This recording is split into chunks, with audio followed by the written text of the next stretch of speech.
because I needed to do I didn't get to get a chance to do it on my enormous HP 45-inch wide display. I hate editing video on a 14-inch display. Anybody who does a lot of video editing can attest to that. And you know what the showstopper was? I couldn't take that damn carrying case. It's $200 that I, by the way, in all fairness, I did return that to Apple. They have this $200 carrying case, which you almost have to check in like luggage. It's so big. I mean, that's not too much of an exaggeration. And there'll be third party, and in fact, there are third parties with like ones that are far less expensive and a lot less slicker. But I couldn't bring it with me because I just could not fit it into my overnight bag. You know, so that's a problem. But I can tell you, for those of us, and you do a lot of video editing too, that I don't know if it's the killer app, but certainly for me, who I'm on the road frequently, and so are you, to be able to do that on a wide-inch display, that's a pretty big deal. You know, not for everybody, but for those of us who do video editing, that's pretty cool. That's pretty cool. Yeah, and so I haven't tried the on the road thing. I was tempted to maybe take it on the road on this trip, you know, on a flight, but you know, I want to see a picture. I'm not gonna do that. You know, you're not going to do that publicity. You're not going to drive around.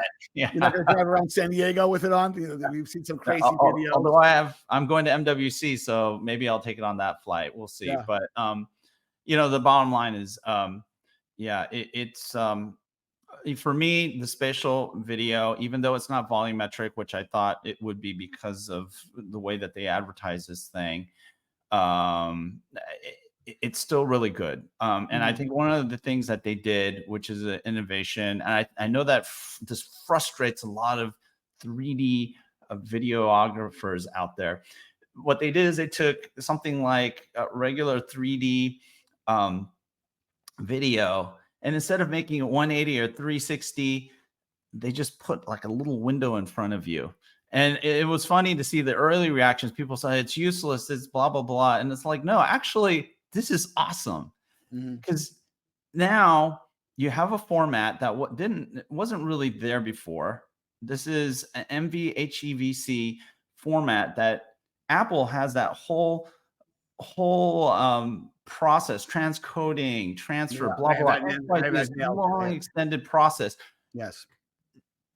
You don't have to worry about it. From your smartphone, your iPhone 15, straight to your Vision Pro, you have content you can consume.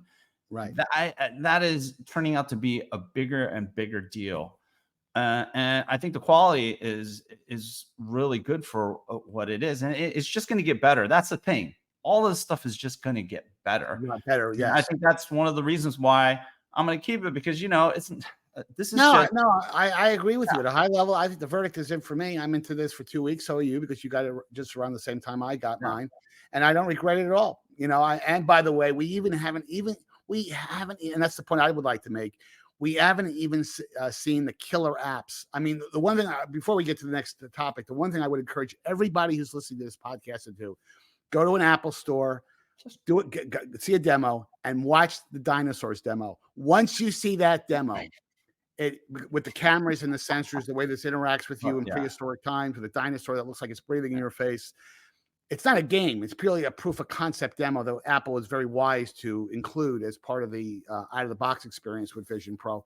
It blows you away. And you don't have to be an incredibly creative person to kind of conjure up, wow, this could be really interesting from a gaming standpoint, from a tutorial and educational standpoint, especially education. So that, to me, go to an Apple store, watch that dinosaurs demo. It's unbelievable. Yeah. And one other thing, the immersive experiences little vignette that they put together in Apple TV Plus. Yes. Check that out, because that will give you a really good preliminary impression of what Apple has in mind and what they're going to do with immersive reality, not virtual reality, immersive reality. And it's pretty cool. So just check that out. And then the gaming stuff, I agree with you. It's just not that big of a deal. No, not yet. There might be some games out there that kind of emerge. So I wouldn't put I wouldn't declare that a dead category. It's just I haven't seen any native games. Oh no, there's the games there, but I don't think Apple has made a big deal out of it ever since they announced it. You know, they've mentioned it here and there, but there's a bigger thing going on here than gaming. Now let's talk about. This is always intriguing to me because we'll get into this when we when we bring Zuckerberg's name up into the conversation. You know, the comparison that people are inevitably making to Vision Pro is Quest 3, and there you go. See, it really is two different products. I mean, from a quality standpoint, the bill of materials with the Vision Pro is dramatically. It's a $3,500 product. Not to say the Quest 3 is inexpensive, but the bill of materials, and you have one right there. Well, you'll be the first one to say that it's not bad, but it's not in the class that that Vision Pro is. And you look at the resolution, the from my perspective, because I have played with Quest 3. I just don't see the interface being as intuitive. They just didn't nail the interface, and that to me was, and I wrote about that this morning on Tech News World, if you want to check that out, in terms of the way they nail the interface. If Apple accomplished anything, they nailed the way you're going to interact with this type of spatial technology, type of capability. The performance, I think, does it the Quest 3 use the new Snapdragon? No, they don't. It's I thought it was using that new Snapdragon. They use the XR2 Gen 2. They don't use the XR2 Plus Gen 2, which was announced at CES. That chip only supports 3K in each eye. The XR2 Plus supports 4K per eye, and so that's the parity chip to the M2 and the Vision Pro. Yes, correct. And by the way, there should be, putting the Quest portion aside, I think we're all excited about seeing headsets with that new Snapdragon solution later this year, probably from Samsung. They've been kind of quiet, all quiet on the Western front. And I suspect you'll see something that will be aching, less expensive, by the way, to what Vision Pro is. And that's going to be. I don't know about that. You know what? Everyone keeps talking about that. I don't agree at all. In order to play this game that Apple has initiated, cheap is not the way. Let me be very careful, Leonard. I don't believe they're going to go after the $599 market, but I think they could come in at $1,599, $2,000, $2,500. There is some room for them to operate, and by the way, provide a comparable visual display capability. We'll see. We'll see. I mean, the Samsung does have kind of a. And there's also the question: will they make money? Can they survive? And this is one of the things I want to impress upon the ecosystem is that this notion that starting from really awful experiences and trying to work your way up is probably not a smart thing. Apple has already set the bar for the minimum. Everything else, in my comment about the Meta Quest, I hear a lot of comparisons between Quest 3 and Vision Pro. There is no comparison. The pass-through, I have it, is way worse. Yes. No, I agree. Vision Pro is not perfect, but it's substantially better. It's substantially better than Quest 3. Yeah, I agree with you. And there are, in terms of the graphics and the use for anything, let's call it immersive reality, it is substandard.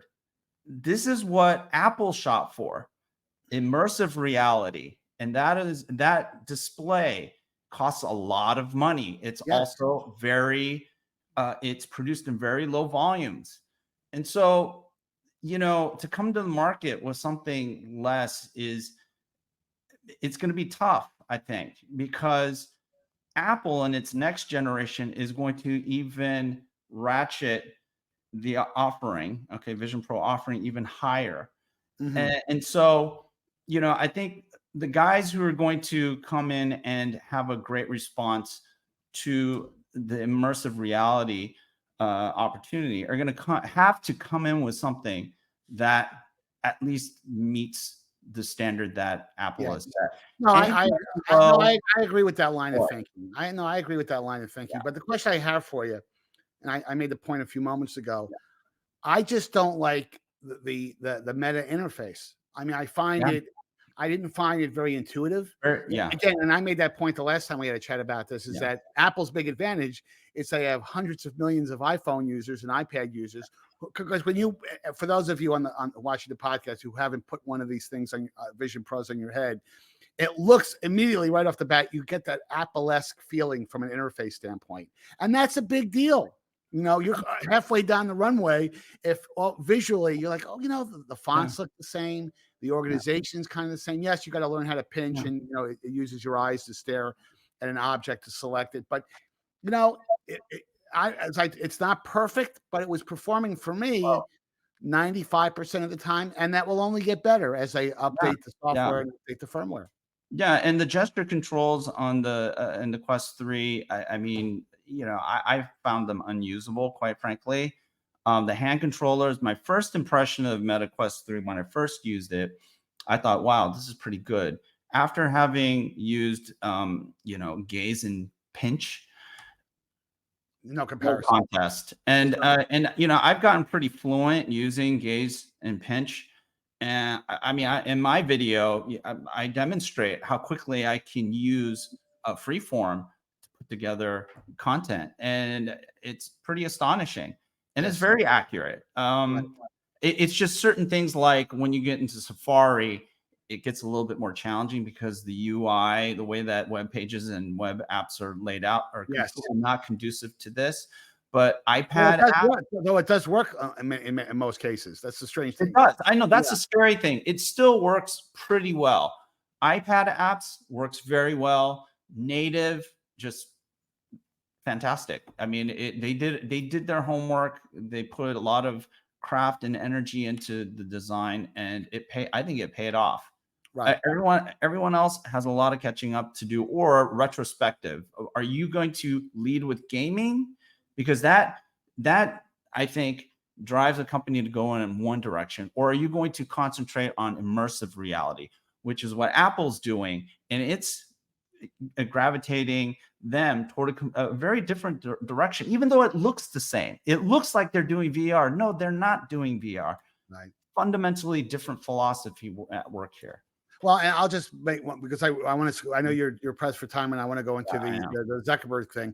But the point I would make about the controller thing, you know, it's bad enough that Vision Pro requires a detached battery. You know, over time that battery will probably be incorporated into new iterations of the headset, that you don't have to walk around with a battery as I get better at battery technology. But I don't want to carry around another accessory. You know, and that's the genius of the Apple approach. I don't want to walk around with another controller that I could lose. So, I mean, I think that's a big victory from Apple. But we got to talk about this before we get off the podcast. Yeah. You know, Zuckerberg, made his first public comments on Vision Pro, and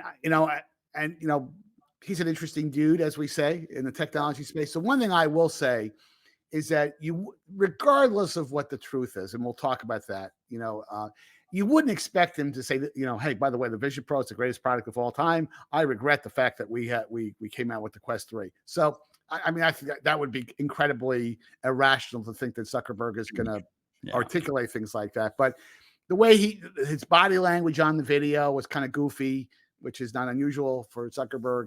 I just think I still think the Quest 3 is the product to get, and he gave a couple of, I thought, lame reasons for that. So anyway, what was your reaction to that video interview that he did? Yeah, it was really weird and seemingly off script for him. Yeah. And then also, here's the bottom line. Who cares what he thinks? Who cares what he said? Right. Go and just try it out yourself. I have both. I can have an opinion. Yes. We just shared it. That's all that counts. Doesn't matter what this guy says, or is it this way? Or this way. No, I think it doesn't matter. It's that way. Yeah. Everything that he said absolutely didn't resonate with me, except for a couple of things. Number one, their headset is lighter. It's uncomfortable in a different way. Okay. It actually pokes you in certain areas because it's not fitted like the Vision Pro.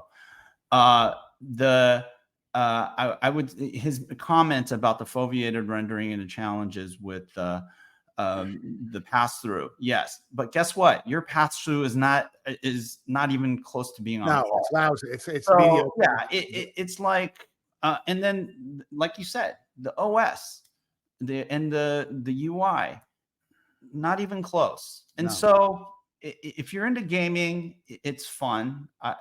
My problem with most of the games I enjoy, you feel like throwing up within the first 10 minutes. And that's why I keep saying gaming is not the killer app for XR, no matter how much you try. Right. And the funny thing is, despite the fact that they would like to see the Quest 3 or their headgear used for other categories, its reputation is you buy a Quest 3 or the previous versions for gaming. It has that kind of connotation with it. And that's not to say that there are not other applications that it will work with, but it's good. I think that the real thing this really shows about Meta as a company, and I'm going to make kind of an interesting statement that I'd like you to react to. If you look at Meta, formerly Facebook, from an interface standpoint, the Facebook interface, just to use it as an example, hasn't changed in 20 plus years. It's still kind of a text-based interface. And it tells me how, from a skill standpoint, Meta doesn't really have the kind of design chops from a usability and user interface standpoint that Apple has. Yeah. And Apple is legendary in that space. Say what you want about Tim Cook, say what you want about Apple and their premium pricing and everything else. They are best in class when it comes to how do you interface with a piece of technology, hardware and software. They do a really good job of it. And Vision Pro is the perfect example of that. And I will tell you, because I agree with you voraciously, that the interface, the OS and interface with Quest 3 is, it works, but it's kludgy to me in some ways. It requires a controller, which I'm not real crazy about. And I don't know. I just think that they have a lot of work to do. They may want to hire a bunch of engineers from Apple, which of course will never happen. But that sometimes does happen, I think. But the thing is if you can't get people to become fluent very quickly, then you lose. Yes. That. And that's a very, very powerful point. And the reality, especially with older audiences, which may not be that thrilled. I mean, for them to use an iPhone is an achievement. And if they put this gear on and they can't use it or just navigate through the menus and just do the basic, simple stuff that we all take for granted, you lose them. Yeah. So I think that's a great point. Yeah. And, Apple made it so that you will be fluent enough in gaze and pinch just through the configuration process. Yes. Yes. And then you're off to the races. And that's insane. They have for the longest time mastered the art of simple, which happens to be really hard. Right. And takes discipline, It does. Lots of no's. Well, let's wrap it up there because I know you got to catch a plane. Leonard, thanks again for chatting with you today. For our viewing and listening audience, thanks for making the next Tech Check podcast part of your day or commute. Please make sure that you hit the like and subscribe buttons at the end of today's podcast or use these on-screen QR codes to connect with us. You can follow both Leonard and I on X at the handles below.